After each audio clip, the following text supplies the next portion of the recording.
Everyone.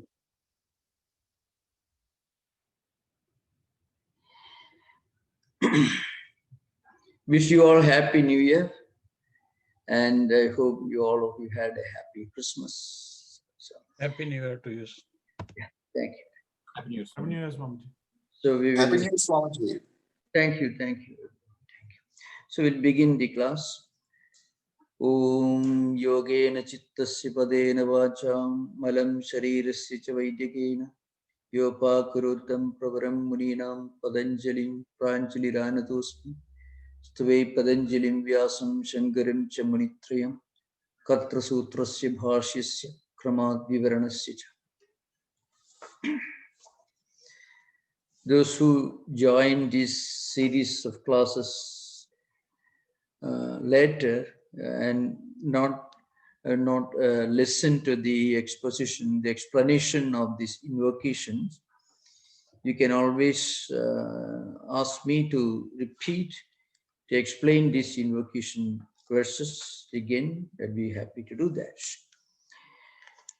So now I think we already got an idea of the components, the different aspects, the different elements of what we call avidya.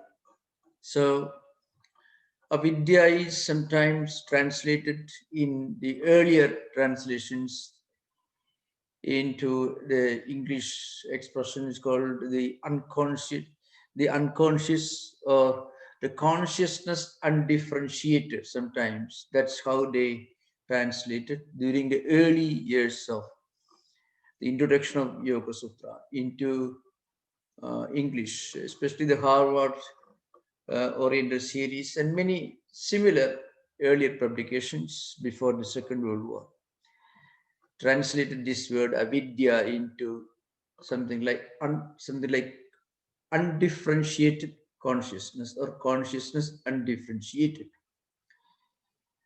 So what it really implies has to be properly understood. So what is avidya? The technical translation, the simple translation is ignorance. And in Swami Vivekananda's translation or exposition, you find he has used the same word. But as you proceed further, Swamiji identifies the Purusha, the reality of Purusha as Atman.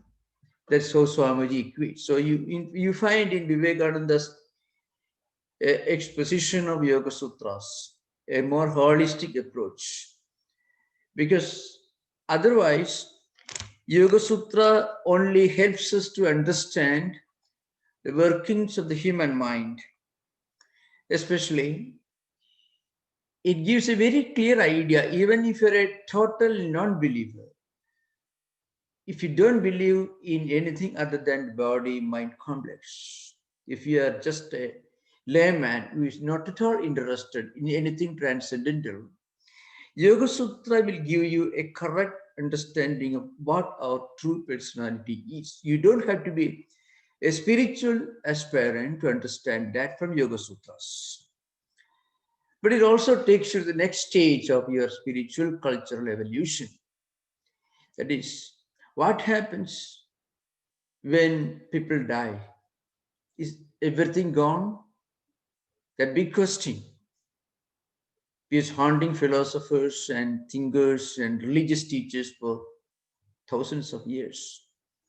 And Yoga Sutra tells us that what goes into flames or what goes into the tube in the crematorium is only one tiny, insignificant aspect of our true personality. Our true personality is expressed in the way we think, we act, we speak, we feel, and we respond to different situations from the external world and also from different feelings and emotions that we feel within ourselves. So Yoga Sutra reveals to you a different world of our true personality, something remains when the body comes to an end. So in the coming sutras, you are most probably are going to be shocked when the yoga exponents tell you what our body truly is. There are shocking expressions, shocking to those who spend a lot of money in beauty parlors, in buying clothes, in spending money for changing the face, blackening the hair, and whitening the teeth. Be terribly frustrated and shocked when Patanjali tells you the real truth. But there is also a source of comfort and consolation. And he says, this is the nature of this body. But there is something much higher, much subtler, a much more profound aspect to your true personality. That is the world of samskaras, vrittis, sankalpas, in Sanskrit, let us say, the emotions and feelings, the impressions that we inherit when we are born again. So the idea that we are going to be born again, life doesn't begin with being born in a hospital bed and being burnt out or disappearing into a tube in the crematorium. That is only a very minor and very insignificant part of our existence. But death is only a comma or a semicolon. It's not a full stop. So that's what we are going to discuss in today's classes. The very profound, very important sutras, the fourth and fifth. I deliberately postponed discussion of this subject.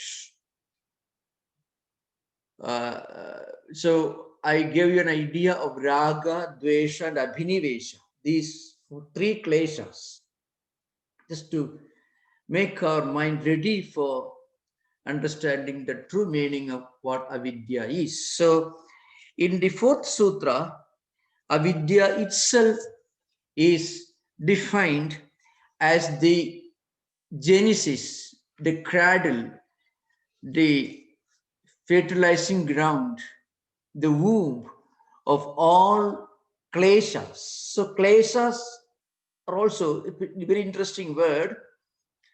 You find again the translation is often hindrances in the Harvard-oriented series. Now, those great scholars have done an absolutely magnificent work, a wonderful contribution towards this important task of introducing the great Oriental spiritual cultural ideas to the West. It is tremendous work that the Harvard Oriental series did, but kleshas are not hindrances, as we understand by that particular word in English language. What are kleshas? Kleshas are emotions and feelings, and more than that, tendencies, what we call samskaras in Sanskrit, which are already there deposited in our mental system, which will find expression not only in this life, but in future life. And these tendencies can never really die, but they can be handled. You can weaken those tendencies. You can make them so subtle that they do not disturb you. Just like, suppose you got a grain, let's say one kind of food grains. You cannot destroy it, but you can fry it with oil in the kitchen. And you put in a very fertile soil, it won't sprout, it won't become a plant, it won't fertilize. Or you can burn it, you can fry it. So you can practically make it ineffective, but you cannot destroy it. On one occasion, some devotees asked Sri Ramakrishna. In fact, it was one of our own great monastic disciples, not Swami Swami Vivekananda or Swami Brahmananda. Another, in fact, it was Swami Turiyananda, the great monk who came to San Francisco and who actually inaugurated this great holy task of introducing Vedanta to California. So Turiyanandaji asked Sri Ramakrishna, his guru, so how to deal with these disturbing thought currents that emerge in the mental system?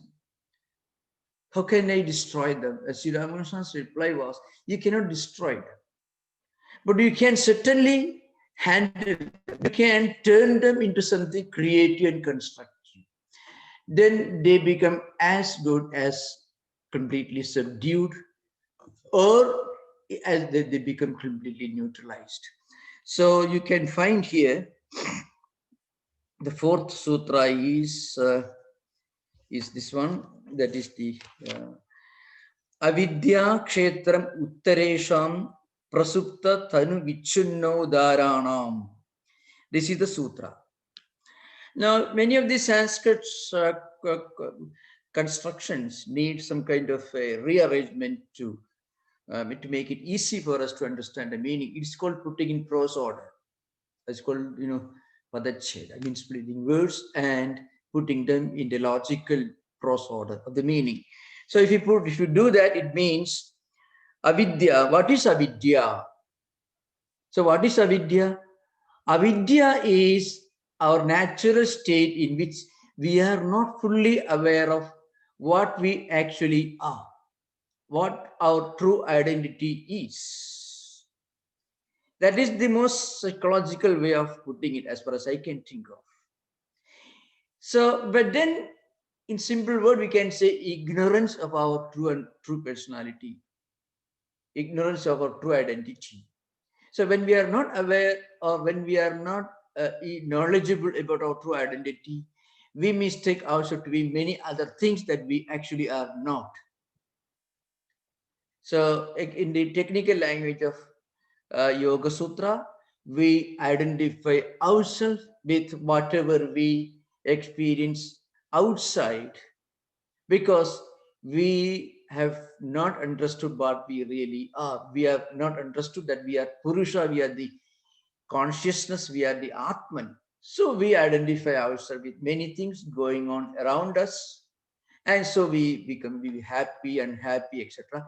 That will be explained when we discuss asmita, which comes later.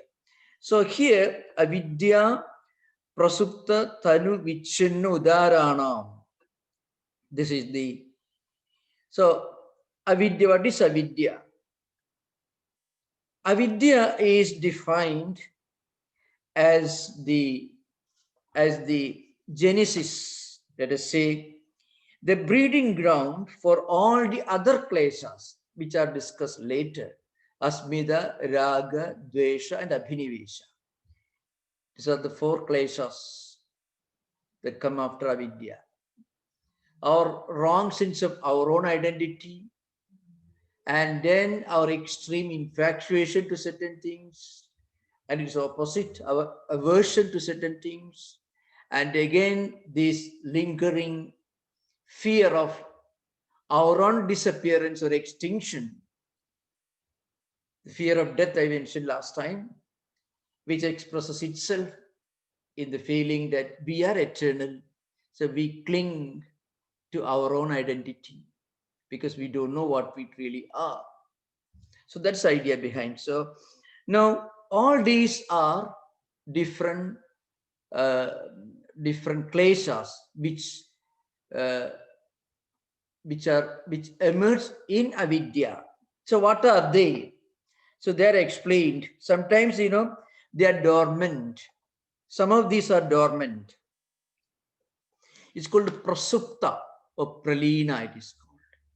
Now, in certain highly advanced spiritual persons, which Yoga Sutra refers to, we'll refer later on, those who are highly advanced spiritual persons, in their minds, this avidya and all the kleshas that we are going to discuss in future, they're all in a dormant condition. I mean, they can never really express themselves. Raga and dvesha, the seeds of these tendencies may be there, but they never express, because through long yogic practices, spiritual disciplines, they're completely transcendent. So it's just like seeds that are burned. It's as good as a piece of stone because it cannot germinate, it cannot grow into a plant. So it no more it cannot be called seed. It's called dagdha bija. Dagdha means burned, bija means seed. So that is how it is found among the most advanced spiritual seekers. There's a Sanskrit sloga here. That again is mentioned in the commentators' works. Prasuktas tattulinanam tanuvastha yoginam vichinodar rupacha klesha vishesanginam. So one category is called prasupta, means these tendencies are sleeping, they're dormant, they are as good as ineffective, non-functional through long years of different life cycles of continued yoga practice. All the raga, dvesha, extreme likes and dislikes and fear and anger and anxiety and worry, happiness and happiness, all these are completely dormant. They can never come to the surface of the mind. Again, I don't want to compare this to consciousness, unconscious, conscious, unconscious equations of modern psychology. That may not be fully accurate. So, but let's say because yoga propounds its own unique psychology. So, which at least according to me is more profound than anything that modern psychology can conceive of. So one is prasupta, the tattvalinanam, that's the meaning. Tanuvasthaja yoginam. What about the yoga? What about those who have practiced a lot of yoga, but not reached this higher transcendental level? For them, they become very subtle, so abstract that they're as good as non-functional. And then vichinna actually means, suppose a person has got a lot of aversion towards something, but it is subdued by some other contrary thought currents. For example, when a person is very joyous, is enjoying a great music or something, then all his other mental aberrations like extreme dislike or bitterness, all this will be in a subdued state. It's an example of vichinna. Vichinna actually means, something that is completely subdued, is completely overpowered by a counter vrittis, by a counter samskara, by an opposite samskara. So this is also one way. This frequently happens when we are enjoying a great, let's say, music, wonderful music. People, frequently we may forget all bitterness or problems in others. People, it happens. We're enjoying something that takes us to a higher transcendental level. Then we may forget, at least for the time being, all our problems. So one set of vrittis are completely overpowered, subdued by a strong vritti. What is that? You are enjoying the music. It's an example of how these mental tendencies function. That is vichinna. That udara meant udaranam. Udarana is what happens, when our mind has certain tendencies, impressions gathered at the deeper layers of our mental system, which are really looking for an expression. If there's an external situation, a condition which is conducive for their manifestation, then immediately that tendency will manifest. I gave this example when I was discussing Bhagavad Gita. Those who have done a lot of spiritual practices, in their past lives, done great things, done a lot of meditation. In any traditional religion, those who have really thought of something beyond this body-mind complex. That's what we are going to discuss in the coming sutras. Anyone who can think of himself or herself as other than this physical body and body-mind complex. That is the criteria. And who has thought of something higher and transcendental. That person will express this higher tendency even after centuries, even if he takes birth in sometime in distant future, and then if that person finds some external surroundings or conditions that conduce you to spiritual practice, spiritual contemplation, immediately he will connect, and that spiritual life, he will continue his spiritual life. Tatradam buddhi samyogam labhade paurodekikam. Yatateja tato bhuya samsiddhu kurudantana. That's what Lord Krishna says in the 6th chapter. So what happens, this could happen even after several life cycles, because these tendencies are already there in the mental system. When there is an appropriate surrounding or external situation that emerges around us, it will connect. And unfortunately, it is also true, in fact, much more true for negative tendencies. That is also true. Yoga Sutra will tell you, its commentators will make an observation that negative tendencies have a greater possibility of expression. There is something in it. In fact, it is this psychological possibility that could be at the root of the very concept of the devil in some of the Abrahamic religious traditions, because we want an explanation for something in our mind which we cannot really find an explanation from a purely scriptural or psychological angle. So we want to catch hold of somebody who is responsible for all this. And then if that will prompt us to do prayer and meditation, it really works. You know why? Because if you're afraid of the devil, and if we go to temple or church and there's a lot of prayer and meditation, maybe the devil may be totally non-existent. Poor man, there is no such thing in the world. But your spiritual practices will produce spiritual energy, and that will certainly benefit us in spiritual life. So these are the 4 types of kleshas. I mean, how kleshas function. One is prasupta, means dormant. They remain in a dormant condition. That is among the tattva linanam. That is one view that normally you find in Vijnana Bhikshu, and some of the commentators will give some additional idea. The Patanjali, we don't know whether Patanjali really meant that, but that is a very logical explanation. Then Tadavasthacha Yoginam, those who have done a lot of meditation, spiritual practice, yoga training, then you know what happens? These negative tendencies, these kleshas, raga, dvesha, etc., they will become so subtle, attenuated, so that they will not express, they will become as good as subdued.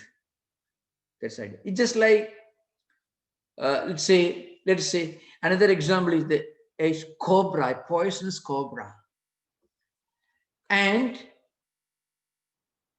the sarpa, the same cobra or a snake which is burned in a fire, let us say an accidental fire, and it may be lying on the floor, it is not real poisonous, not real snake.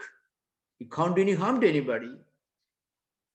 But still it may have the shape of a snake.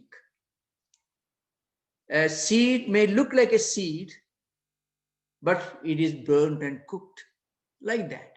That is the state of these negative tendencies in the mental system of a yogi. Then vichinna means overpowered, subdued by a contrary tendency, an opposite tendency. Udarana means with expansion. I mean, these tendencies are there. They are not subdued. They're looking for expression.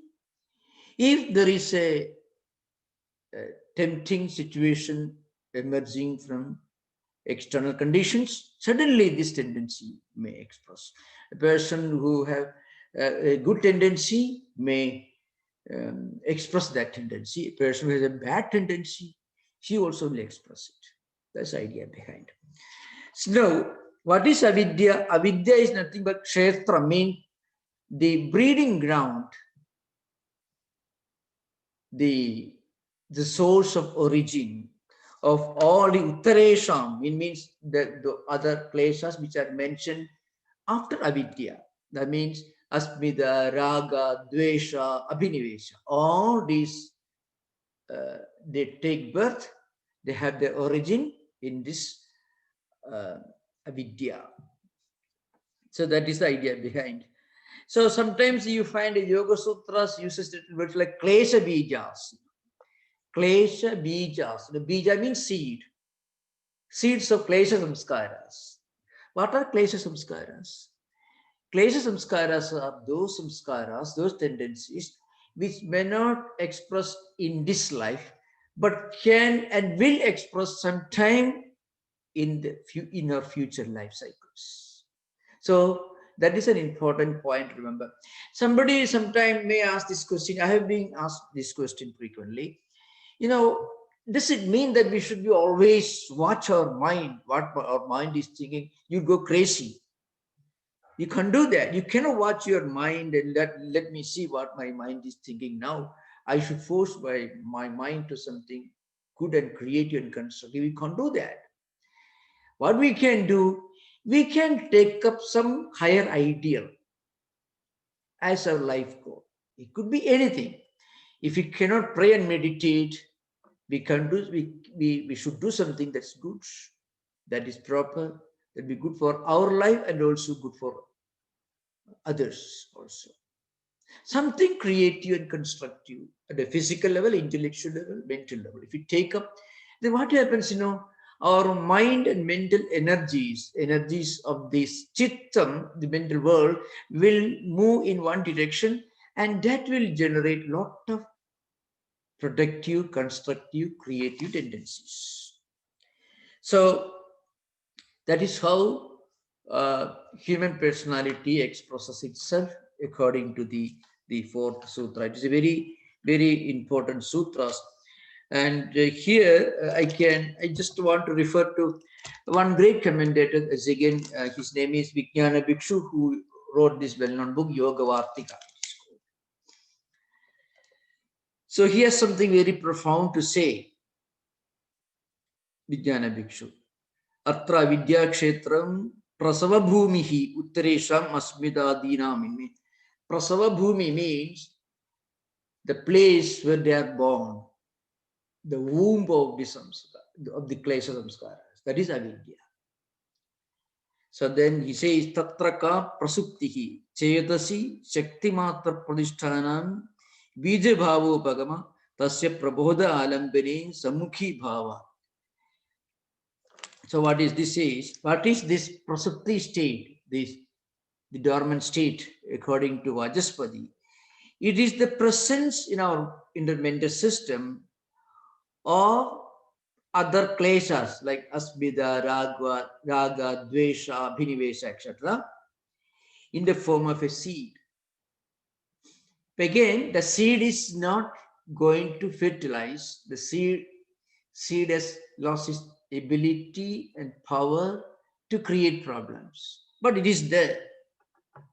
Now, what happens in the coming verses, Vijnana Bhikshu makes a statement, when we are aware of the possibility of these tendencies in our mind, then they will not express it. In his explanation of Udara, the fourth category, I mean, when we are not fully alert, when we are not fully aware of the problems that our own mind can drag us into, that there are situations when our mind can land us in trouble. You sit quiet for some time, you imagine, and sometimes the mind tendencies and impressions, imaginations may go to very, very undesirable areas of imagination.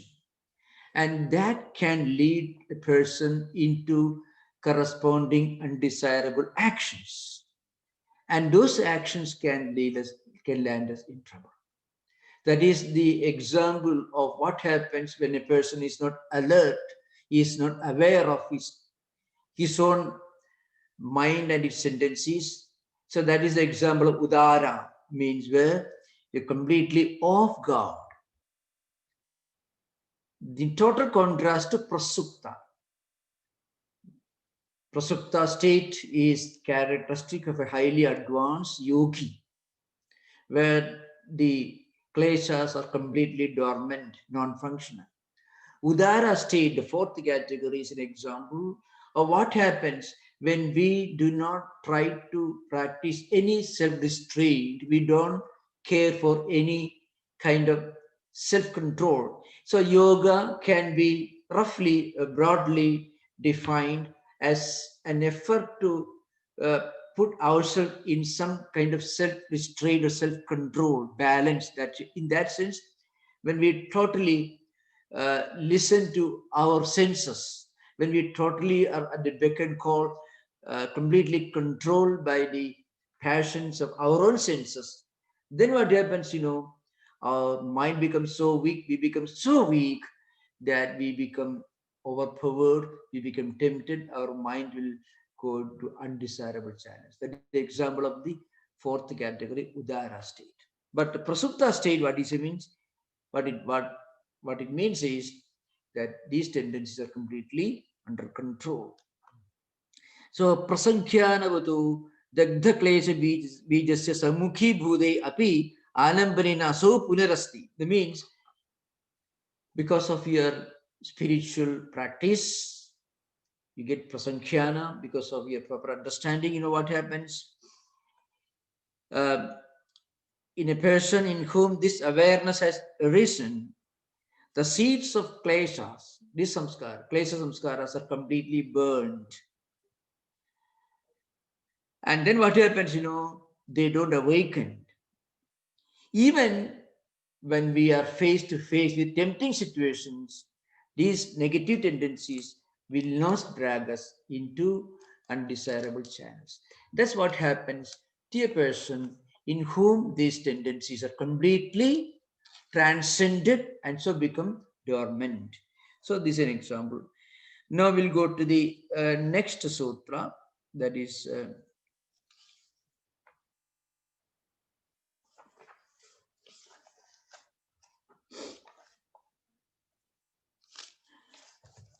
so next sutra is Anitya Ashuji Dukkha Anatmasu Nitya Shuji Sukha Atmakhyadihi Avidya. It's another very important uh, explanation of what avidya is, how it functions, how it operates in our life, and how it influences our thoughts and ideas and behavior patterns. So what happens, So one important aspect that Yoga Sutra and commentators also emphasize is that every spiritual seeker should be able to understand how impure our own body is. It's very, very important principle. It doesn't mean that we should have contempt for our body or that we should neglect. Everyone should do proper exercise, should have balanced diet, nutritious food. Everything is important. We should take care of our body, hygiene. It's all mask and gloves, as you mentioned. It's part of our preservation of health and bodily health. But at the same time, that should not make us ignorant of the fact that body is at the best, the most suitable and most wonderful instrument for doing and achieving something much higher and much greater. then then the usefulness, the dignity, and the relevance of the body itself becomes higher. In fact, that's what I explained in the light of that important verse, sloka of Kalidasa. It comes in the Kumara Sambhava. Uh, that is api kriyartham sulabham samit kusum jalani visnana vidhikshamanite api swashaktya tapasi pravartase sharira madhyam khalu dharma sadhanam. Though it comes in a different context where Shiva is testing his devotee, but there's an important message, that is sharira madhyam khalu dharma sadhanam. This body is the most wonderful instrument in our hands. These senses are also most wonderful instruments, very useful tools in our hands for us to do great things, to think of great things. Mind and intellect are wonderful gifts from God. A healthy body is also a need, a necessity, and a gift from God. But then one should always think of something higher than body. Then body is put to the best use. It is not meant for sensual enjoyment alone. So where yoga is not a life-negating or world-negating system of philosophy. Surprisingly, you find among the Hinayana Buddhists and also Mahayana Buddhists, apart from traditional Hindu ascetics, even among the Jains, who are well known for extreme ascetic practices, who carry this physical asceticism to an extreme level. Some of these ideas have influenced the later commentators and their views. So they have expressed certain ideas which are only meant to teach us to look upon body just as an instrument, a useful, wonderful instrument, not as an end in itself, not as the only thing that to be concerned about, to be cared for. We should also care for something higher than our body. Our personality is something much higher than what our body presents. If you judge a person by physical body alone, what do you think of a great man like Lincoln or Gandhi? Classic examples. They have influenced, they have inspired great men and women. They have inspired nations and cultures and civilizations. You find great men and women. So their ideas, the teachings, and what they taught and what they did continue to inspire people all over the world. So there is a verse, I was trying to make you ready for this important verse, which I'm going to discuss right now. It's quoted by Vijnana Bhikshu in Viyoga Bhasha Vartikam. It is a very profound message. Anyway, the verse is this: Sthana Bijad Ubashtambhat Nishinda Nidhanadavi Kaya Matheya Shaujatvat Pandidahi Ashuchim Vitu. The conclusion itself is sufficiently shocking. The great scholars and saints have come to one verdict: this body is dirty, essentially dirty. So I prepared, you should not get shocked. That's why I prepared the ground for this statement. One is Thanat. Where does it come from? Not a very, you don't like to sit in a place where it is coming from, something that closely resembles the place where it is coming from. Anyway, so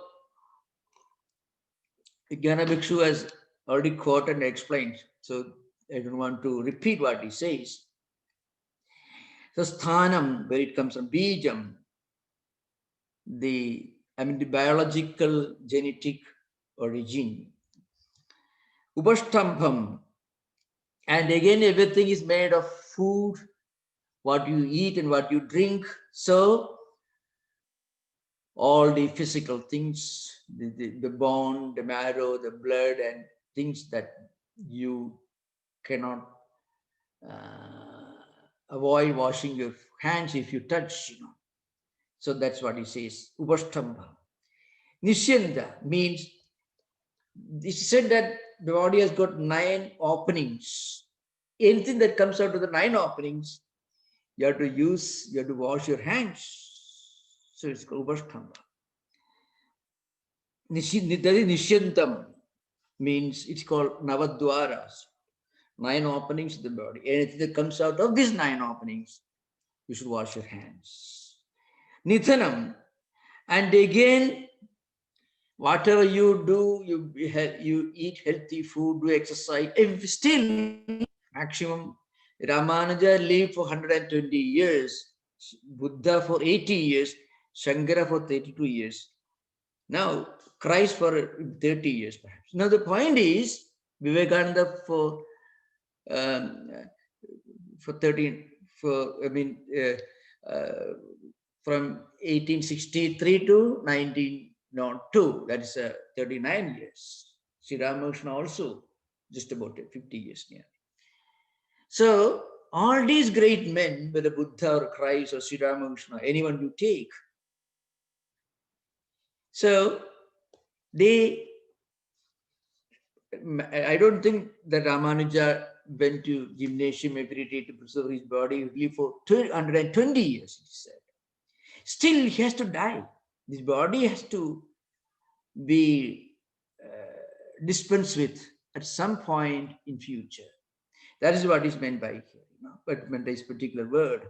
That is Nishyantam. You have to get rid of it at some point.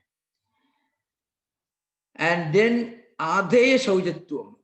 I mean, you go on washing, taking bath, beautifying, still essentially it is not either beautiful or clean.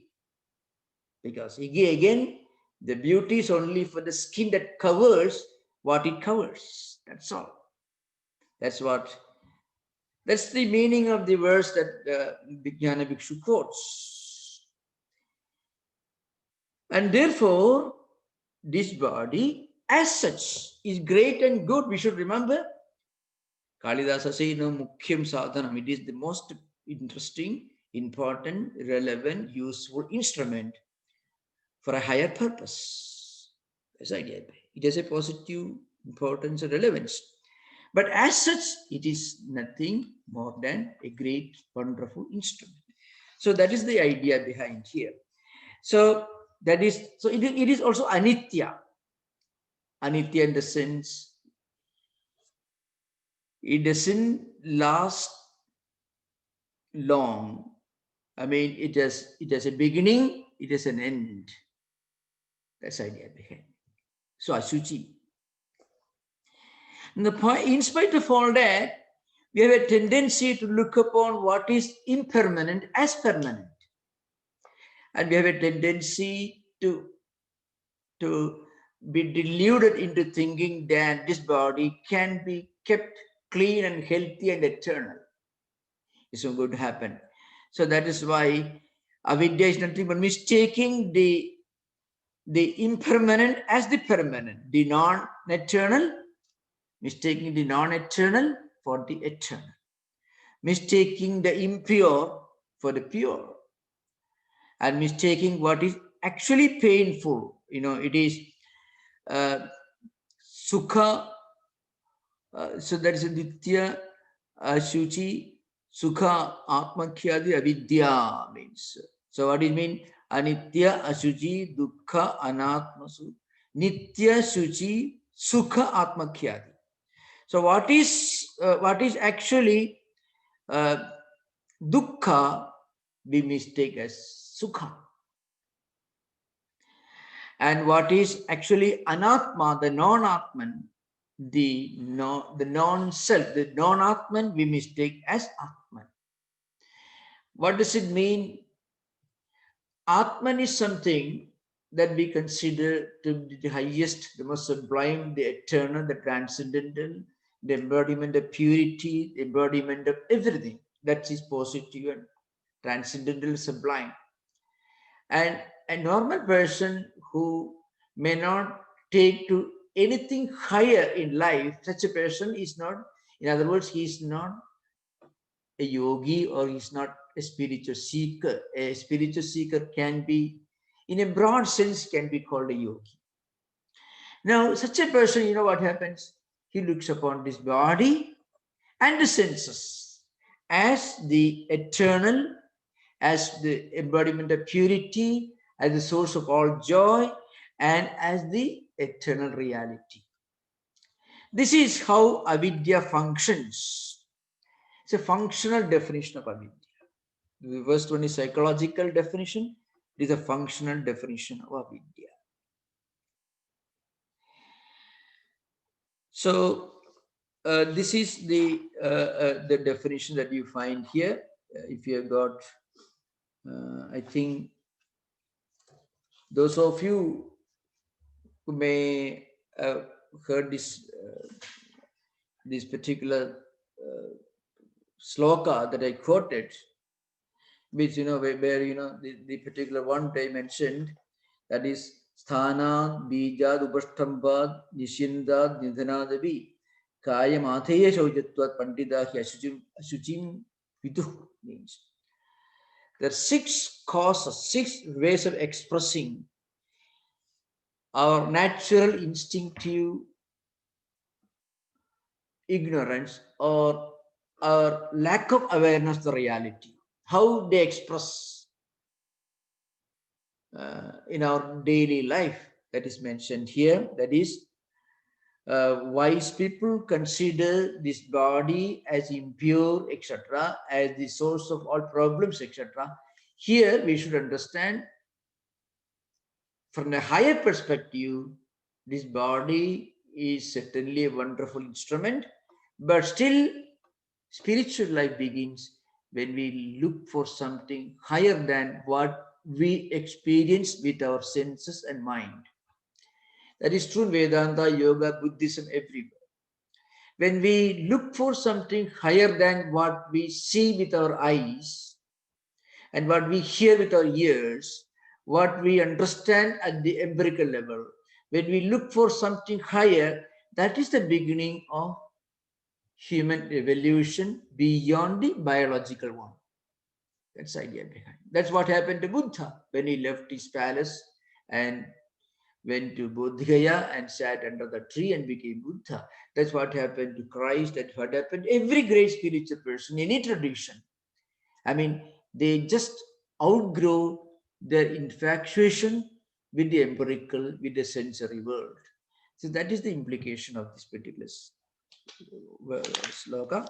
Now we'll go to the 6th sutra. I think we have time. The 6th sutra is very important. Drug darshana shaktyoho ekatmada iva asmida. This is meaning. What is asmida? Egoity is explained here. So it is some kind of a wrong or false identity or identification. I mean, it is nothing but the apparent identity of the power of the seer and the power of seeing. In other words, these are certain words to be understood properly. Druk. Druk means a seer, the experiencer, the perceiver, the witness, the subject, all can be called Druk. In Vedanta, Drashta or Druk is Atman. And if you read Vivekananda's exposition of Yoga Sutras, he links yoga with Vedanta. In the literature of Patanjali system, you find here Drik or Drashta stands for Purusha, which is essentially conscious, which is consciousness itself. Now, this Purusha, what happens? We add, this is our true nature. We are essentially consciousness itself. What happens, we identify ourselves with what we see and experience in the external world, and also in our own mental system. So, for example, when we say, I'm the mind, I'm thinking, I'm happy, I'm unhappy, I love this person, I hate this person, I don't like this, or I like this, all this. These are examples of this false identification indicated in this sutra. So you find one word is the iva. Iva means as if, as it were. That is the meaning of the word, which implies that this identification is really false. It is actually unreal. It is not correct. So that's the meaning here. So how it functions, how avidya functions at a different level, that is explained here. When we forget our true identity, that is the subject, we are the Atman, that we forget, and then we identify ourselves, the instruments, darshana shakti, that is instrument. It be the senses of perception, like the eyes with which we see things. When I see something, I identify myself as the seer of that. And when I hear something, I identify myself as the one who hears that. So this identification creates a lot of similar identifications and false understandings, false notions in their chain, one after another. So instrument means the senses of perception, the senses of action, and the 5 elements and the 5 vital forces, plus our mind, intellect, and then sense of ecosystem and memory. It's called mana, buddhi, chitta, ahankara, called antakaranas, the internal organs. That's what, that they constitute the instruments through which our self within expresses itself and connects to the external world. Now, if a person really understands the meaning of this sutra, then he will be able to overcome many of the problems of anxieties and worries. We frequently, what happens when we really face a problem. If we can look upon the problem as a problem, something that will be solved, something that should be addressed properly, it's okay. But when we lose our balance, when we become mentally frustrated or devastated, become too anxious and worried and concerned, then that's a problem. That's a real problem. That's a much greater problem. So if a person understands this, he'll be able to explain this as a, Drig Darshana Saktyohu Ekatmada. That means we are identifying ourselves to be as the one single person going through this problem. And also, not only that, we look upon this problem as something eternal, permanent, and everlasting. So this sutra should be properly understood in the context of the earlier sutras. When we identify ourselves as this body-mind complex, then a problem we are facing at the body-mind complex level, that problem will be misconstrued or misunderstood to be as something permanent, something everlasting. And once we get stuck at this level, thinking that this problem is going to be there all the time, then we are lost. But if we can think of this unpleasant situation as something that comes and goes, which is part of the empirical experience, which is not eternal, and my losing balance is just the result of this, the Drig Darshana Shakti-yoga Ekatmada, this false identification, then we'll be able to detach ourselves from this problem. So anyway, we will discuss this subject again in the coming session. Now we can have interaction for the next, I think, nearly half an hour. Yeah, thank you.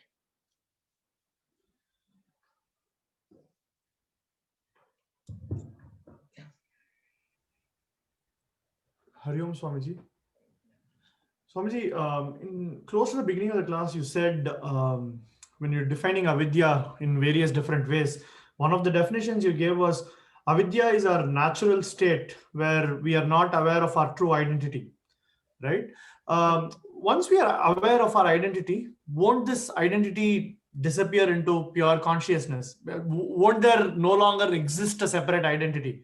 So does this mean everything is avidya? And if everything is avidya, then is there some way for someone to experience this vidya as they are making progress towards actual spiritual growth?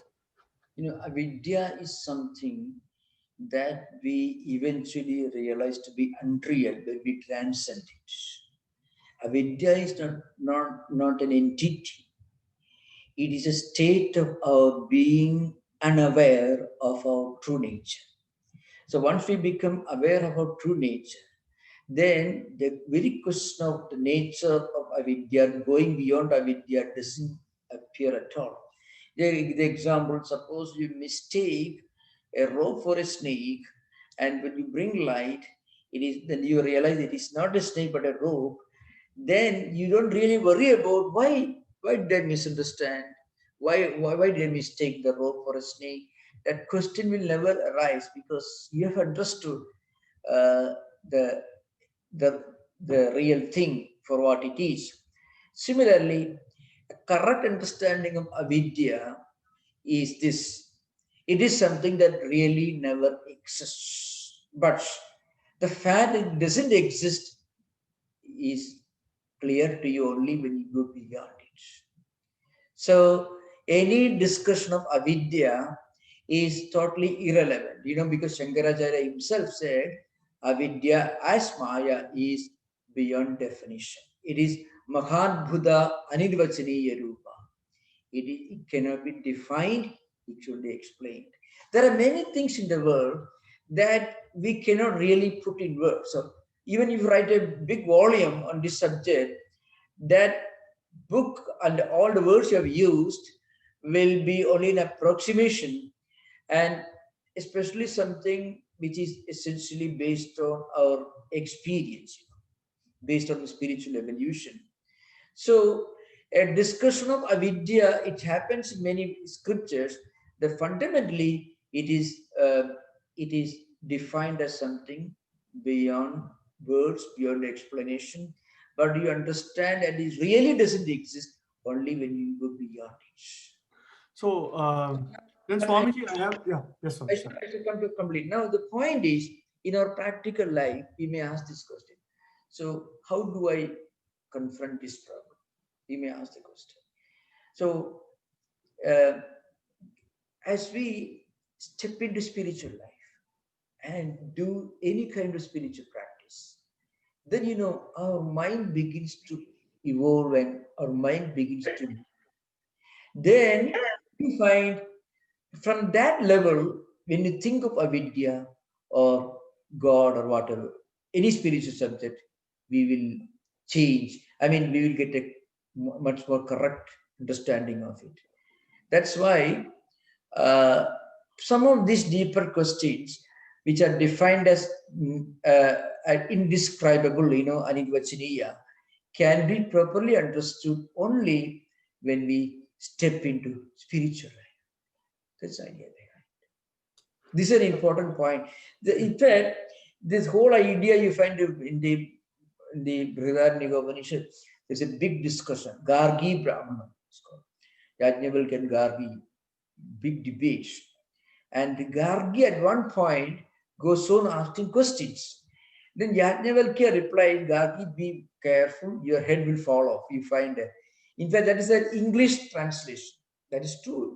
You know what it means? Now look here. From this step onwards, you are actually asking a question about which you will not understand unless you go beyond your present level of consciousness awareness. That's the meaning of your head will fall off.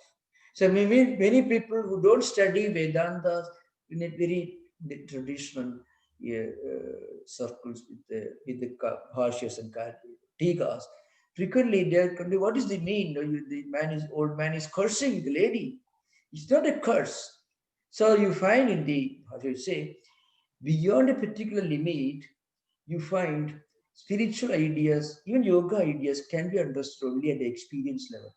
So once we, in our own life, we sometimes in our own empirical life, your professional life, your academic life, there are many questions that we are prone to asking ourselves, and we'll look for answers in different books. After some time, you find when you ascend to the next stage of your awareness, these questions cease to be questions. Questions are not answered. These questions are no longer questions. So you'll be looking back, oh, what how I do ask those questions in those days. You'll ask. So like that, avidya is something that becomes clear to us when we step into spiritual life. Yeah. Thank you, Swamiji. So I have a very Yeah. small related question. Yeah, please, please. So you just said avidya is basically an understanding. It is more.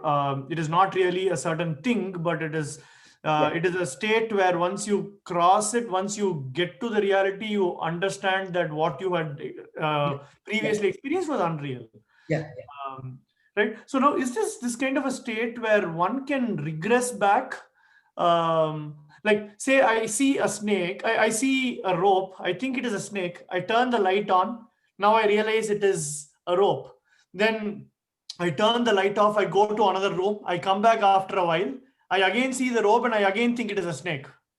it doesn't happen because you previously you have understood that.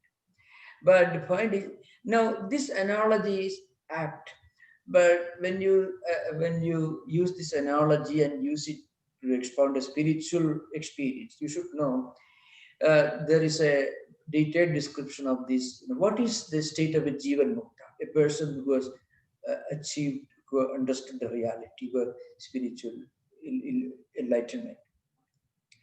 Does he eat food? He lives in this world like any of us. That's true. Yeah, but the point is, even in the midst of all these daily activities and duties and responsibilities, he will always have this awareness of the non-eternal nature of all these things. He will always have this. He doesn't keep this awareness all the time. Then you can't have anything in this world. You can't do anything. But when there is a situation uh, which normally can create problem, can worry, can give a lot of concern to ordinary people, this Jivan Mukta is not worried. So that is the only time when you can distinguish a spiritual person from a non-spiritual person. Is a spiritual person, Vedanta and Yoga, is not to be understood somebody who shows a lot of external rituals or anything. His true spirituality is expressed on when we observe how he responds to certain situations, which normally uh, can be shattering, can be devastating to another person. Look at a man like Gandhi, who wrote this Anasakti Yoga. Apparently, he was a typical conservative Hindu.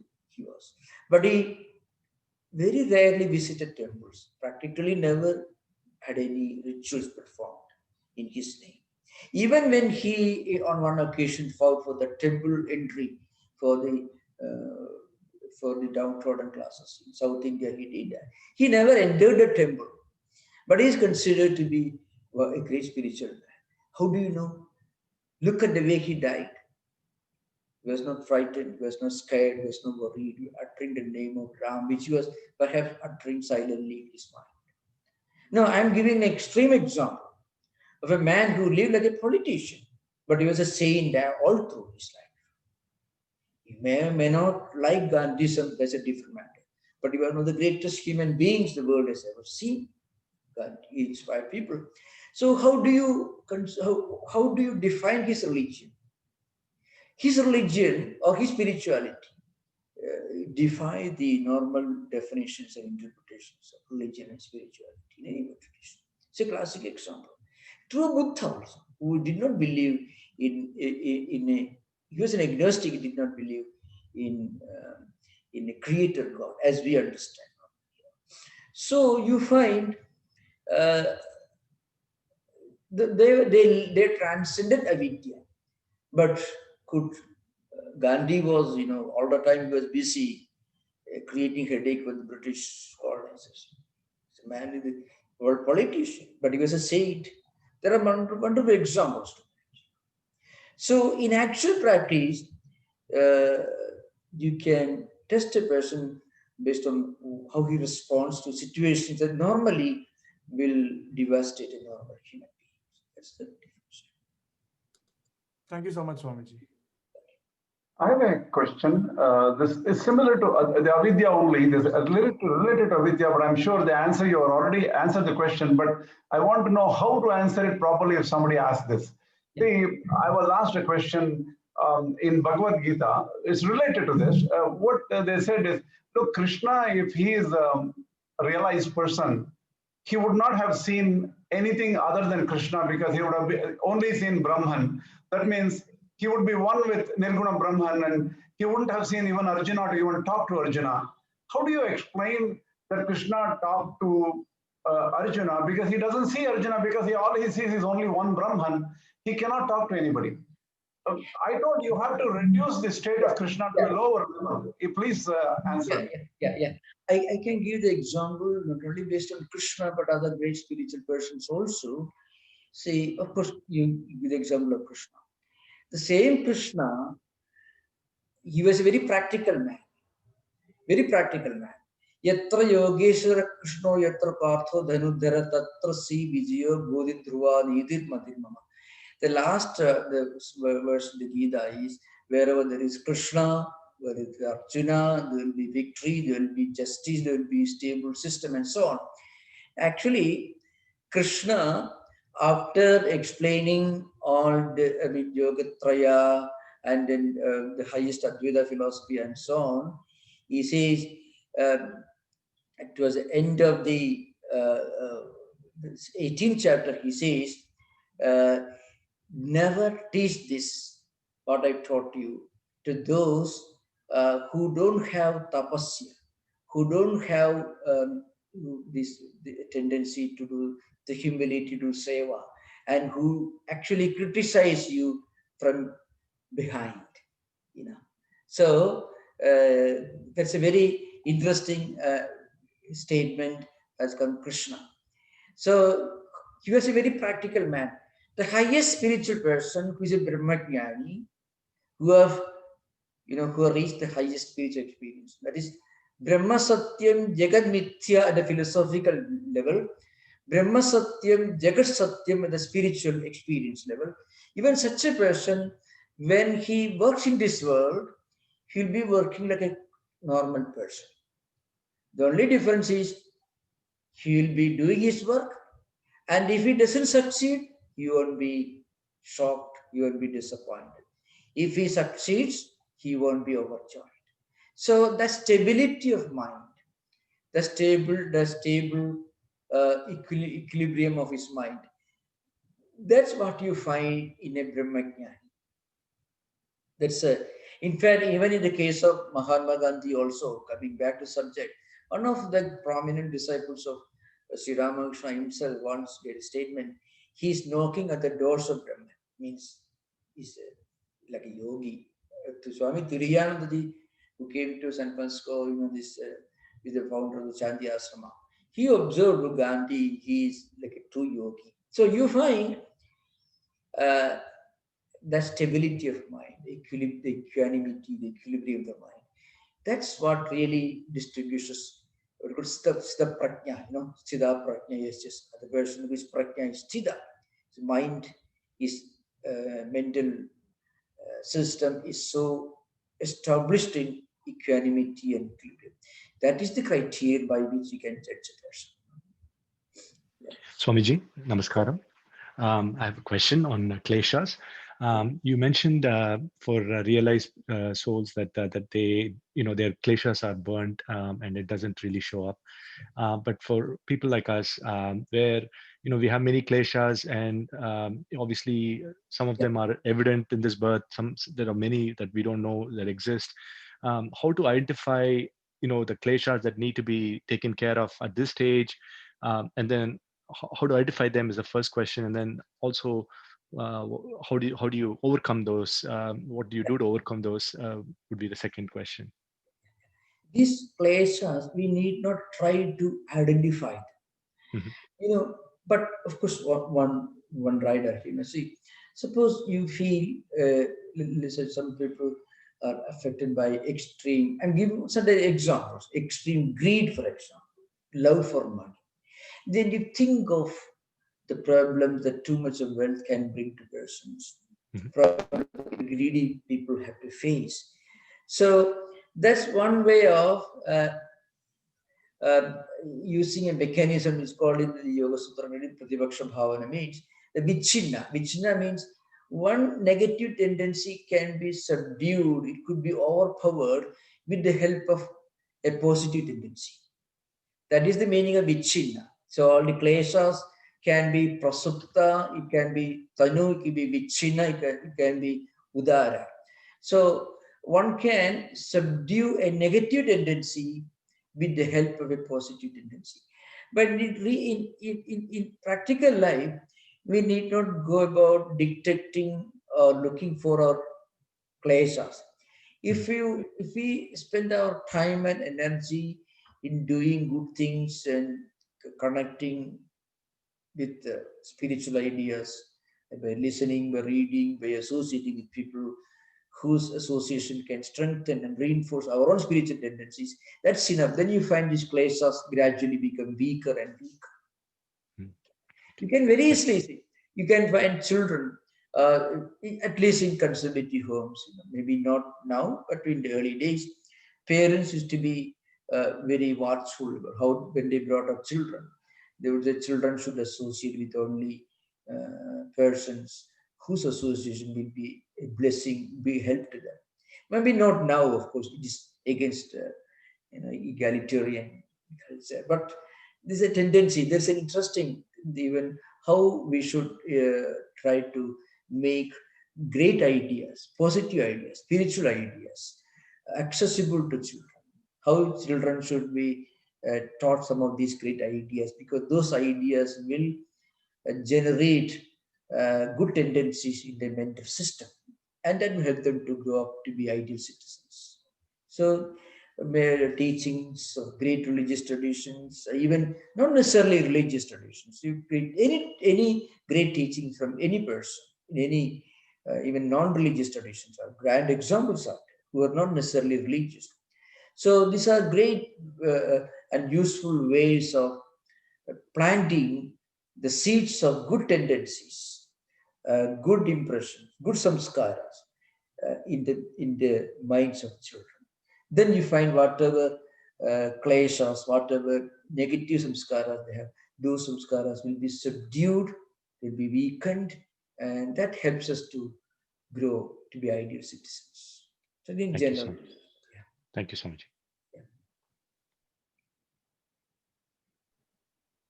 Go ahead, Saugata. Your turn. Pranam Swamiji. So I have my understanding is like this.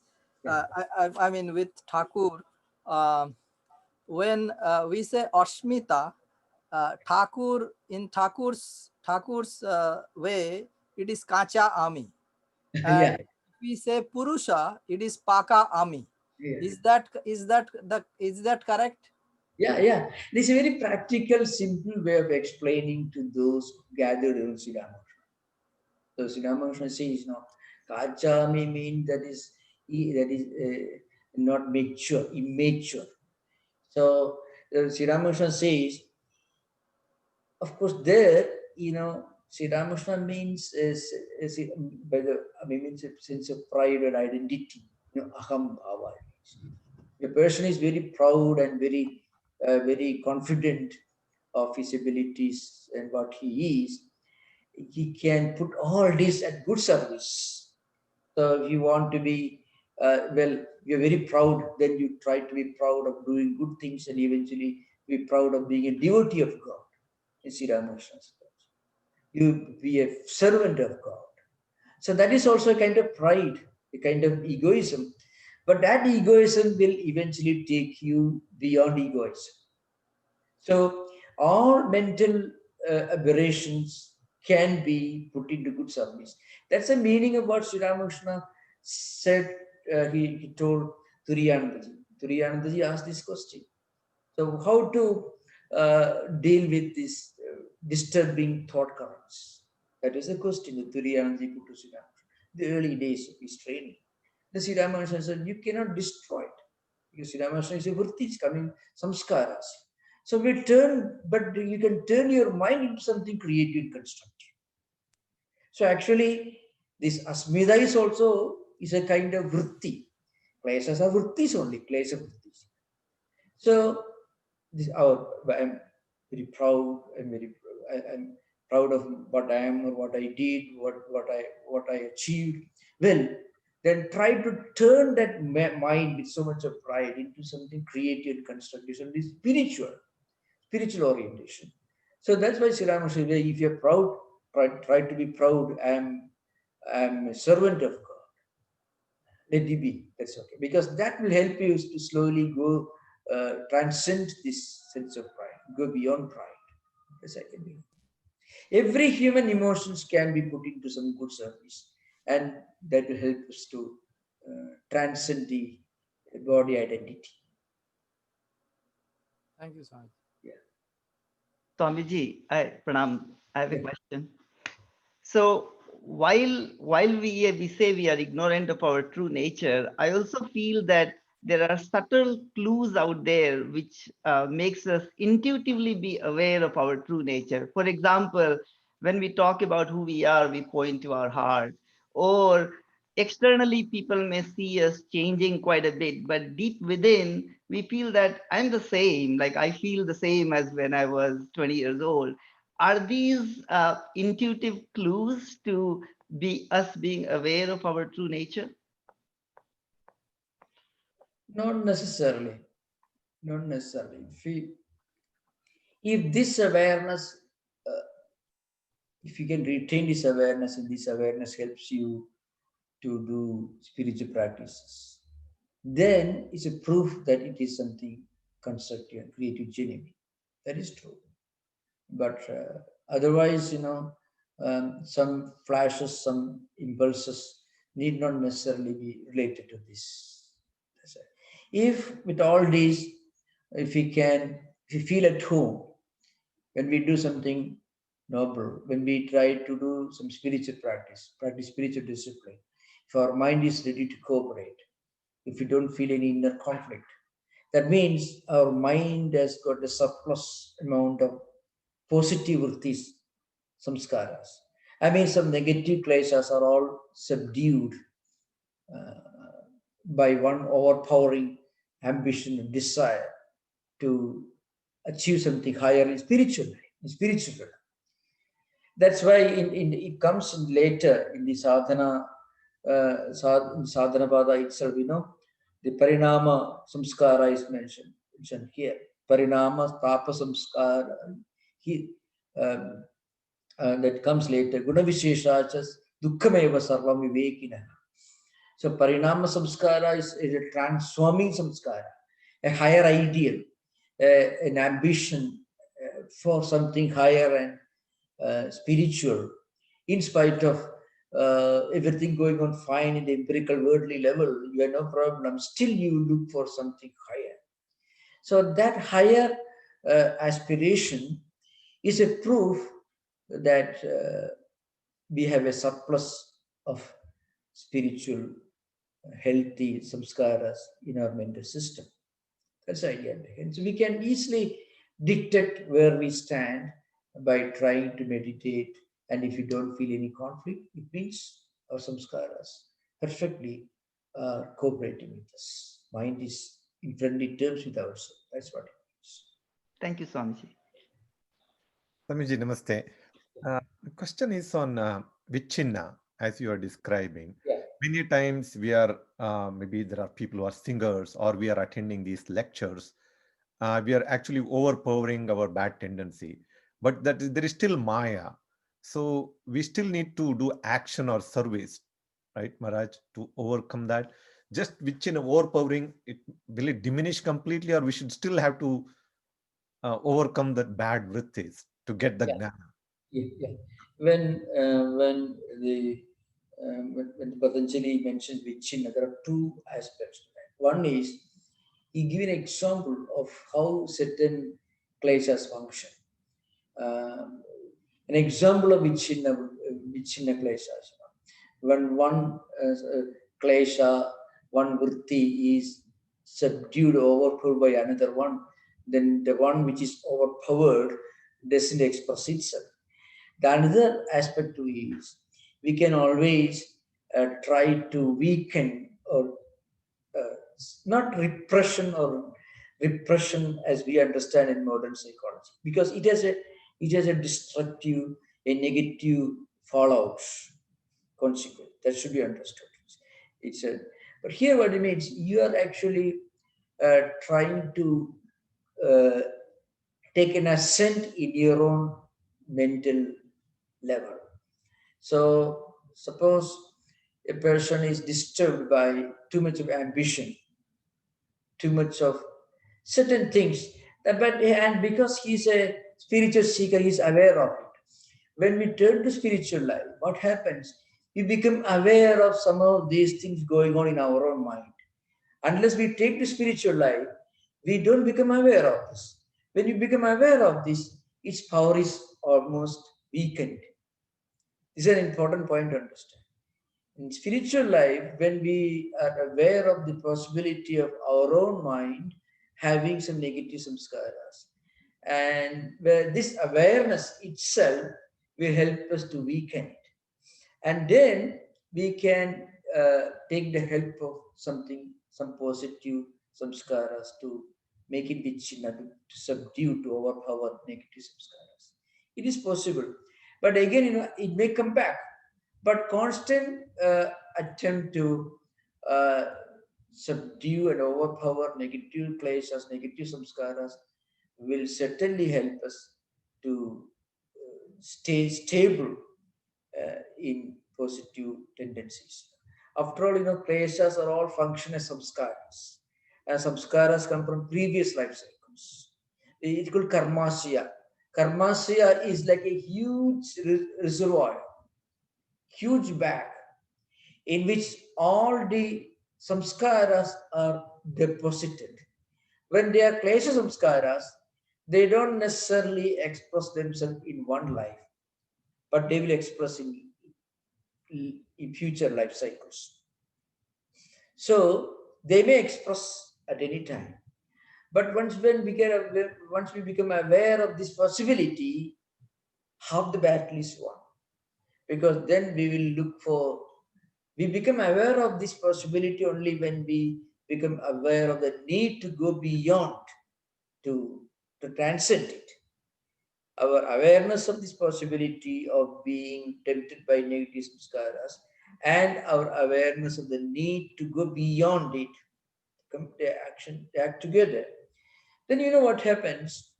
We'll be able to uh, take hold of something positive, some positive samskaras to weaken negative samskaras. This is what really happens. Even you are able to enjoy, you are able to appreciate, you are able to feel at home in the world of spiritual ideas, because there's already a storehouse of positive samskaras in our mind. This is an interesting point in the Yoga Sutra brings out. Our mind will connect with something outside when a similar samskara is already present in our mental system. When something is happening in the external world, our mind flows towards that, moves towards that, gets trapped in that.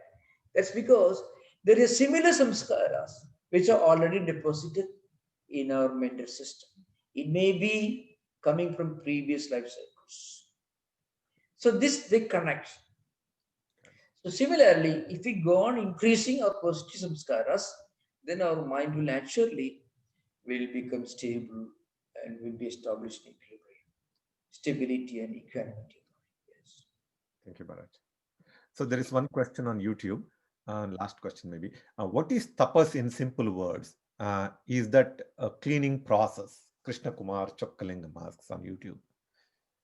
Tapa actually means any kind of ascetic practices can be tapa. So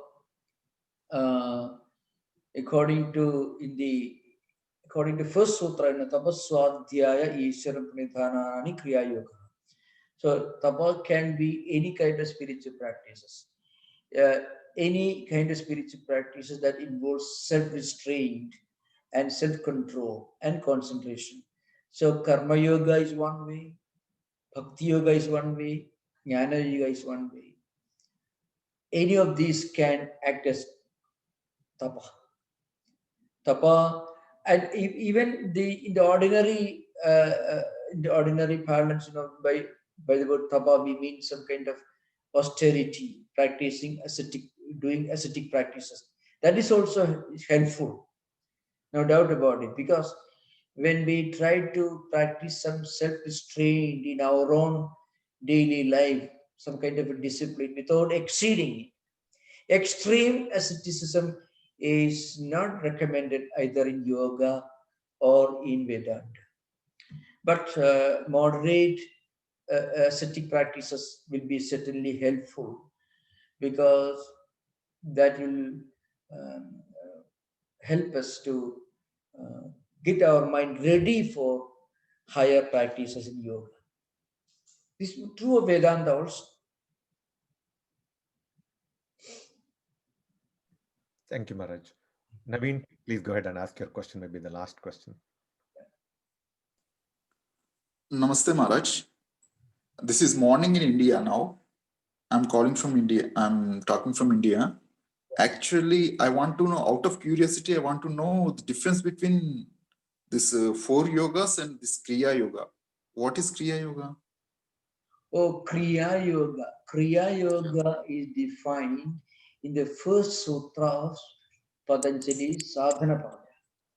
Tapaha Swadhyaya Ishvara Pranidhananani Kriya Yoga, where Patanjali is talking about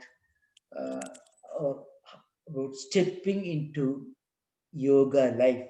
Yoga life here means spiritual life. That's meaning here. So that Kriya Yoga is already mentioned here, Karma Yoga, Jnana Yoga, Bhakti Yoga, as mentioned in the Gita. That's where many of the commentators have taken ideas from Gita also, as Vijnana Bhikshu and others. So the point is one, then this Swadhyaya has got two different meanings. One is self-study, reading holy books, and with thinking of the meaning and contemplating the meaning. That is Swadhyaya. Another meaning is listening to or repetition of Omkara, Pranava. Remember, Pranava or Omkara doesn't mean that that curved letter or script that you see in front of you. Pranava here means it is Omkara, pronounced as Pluta. So, of course, in the Mandvika tradition, Akara, Ukara, Makara, 3 matras are given. So that doesn't come as an important subject relevant here right now. So if a person repeats pranava, that itself is some kind of swadhyaya.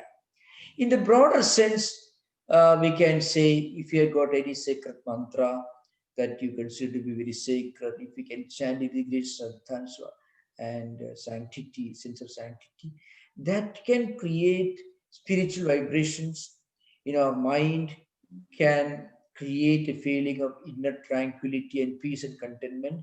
That is also one important component of Kriya Yoga. So Tapa, Swadhyaya.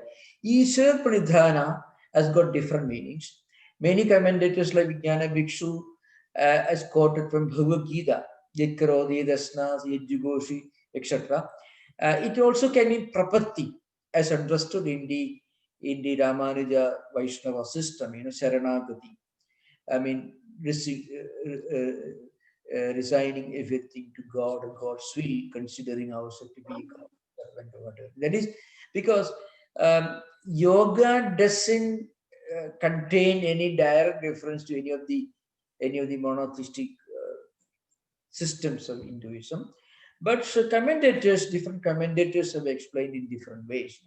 So what it means is, if a person can devote himself, surrender himself to God and God's will, that sincere surrender will give a spiritual orientation to all that he does and speaks and thinks. All his thoughts, words, and deeds will get a spiritual orientation. It will get a spiritual direction. So this will create the necessary mental purity or the purification of samskaras for you to step into yoga life. That's the real meaning of Kriya Yoga, as mentioned in the first sutra of Sadhanapada of Patanjali. It is, that's the only meaning. Yes, Maharaj? Yeah, please, most welcome. I think we have already, it's only 7:30. So we shall conclude now. Okay. Thank you so much. Thank you. Om Shanti Shanti Shanti Harihi Om Tat Sat Sri Ramakrishna Arpanamastu.